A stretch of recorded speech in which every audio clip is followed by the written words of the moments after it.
Happy Holy Week mga par. So atong Portuguese video mga par. Manglaag dito no. Mag Holy Week ta, mangita tag pabugnaw. Kinakalaag man ta diring dapita. Mangita tag perfect spot ba para magpabugnaw. Uban natong mga kandya, uban sa kalihukan ba. So matik na diha kagandahan present. Padulong na dito mga par sa Lake Napali, Pangantukan, Bukidnon. Na andiri daw ang ilang lawa English sa lake mo ba sakto ba? Aw depende sa given. Of course na natakabot na to no? Sa atong bilong nga dagat na nata register here bayad tag 30 ang ulo way labot lawas bitaw apil na siya per head kung wa mo'y ulo per hand ay ato nang explore karon basing na piranha aw simba ko basing na buhaya ay di lang sad ba kay basing makaon naunsa na ta dire perfect spot no at sa wakas nakakita ra kita sa term nga welcome visitor center kung mga tanang mo par from main road no national highway mga 20 minutes lang no ang dagan pasulod direk napita dire sa lake Napalit no aduna pod sila floating cottage oh, or balsa 200 per hour ang atong renta. So abangan nato na dia open time murag kompetiran.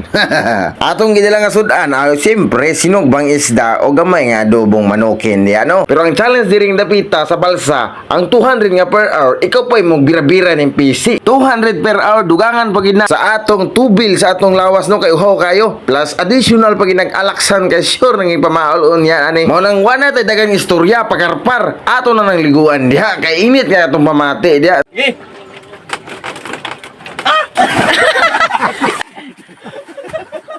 Wala may pakidya kung lubog-lubog na dia o maklaro ba ng piranhanag mga buhaya dia. Importante nga giigang na gid mi maligo na gid mi dia kay pila man sad mi kasimana way ligo. Boy kalay joke ra bitaw. Pero ang nice spot diri mga par kung muanhi mo diri. Na say nice kay nga spot no. Kay duol siya sa Mount Kalatunga.